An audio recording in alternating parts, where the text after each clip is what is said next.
బేసిక్‌గా ఆళ్ళక్కడ non veg భోజనం పెట్టాలనుకున్నారు. పొట్టేళ్ల భోజనం పెట్టాలనుకున్నారు. అవును. ఇది తెలివితేటలు ప్రదర్శించారు.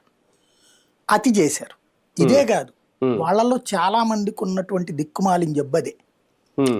కార్యకర్త ఎలా తెలివిగా ప్రవర్తించాలి అంటే, ఇప్పుడు అవతల వాళ్ళు విమర్శిస్తున్నప్పుడు సంస్కారయుతంగా తిప్పికొట్టాలి.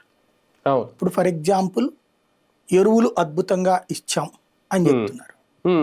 అయ్యా మీరు అచ్చెన్నాయుడు గారు నమస్కారం, నేను వైఎస్ఆర్ కాంగ్రెస్ పార్టీ కార్యకర్తని. మా ఊళ్ళో ఎరువులు దొరకటం లేదు. 400 రూపాయలు 450 రూపాయలకి ఈ షాపుల వాళ్ళ దగ్గర కట్టుకుంటున్నాం మేము.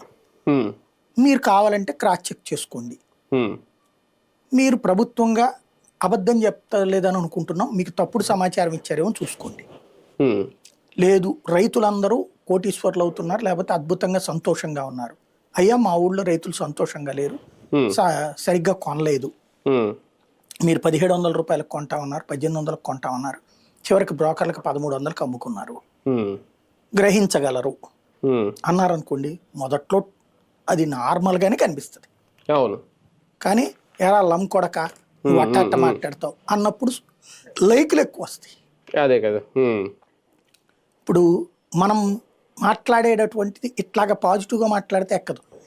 నా డాష్ డాష్ గాడు, ఈ డాష్ డాష్ గాడు అని మాట్లాడితే బోల్డ్ వస్తాయి, మంచి వ్యూవర్షిప్ వస్తుంది. కానీ అట్లాంటి కుసంస్కారానికి మనం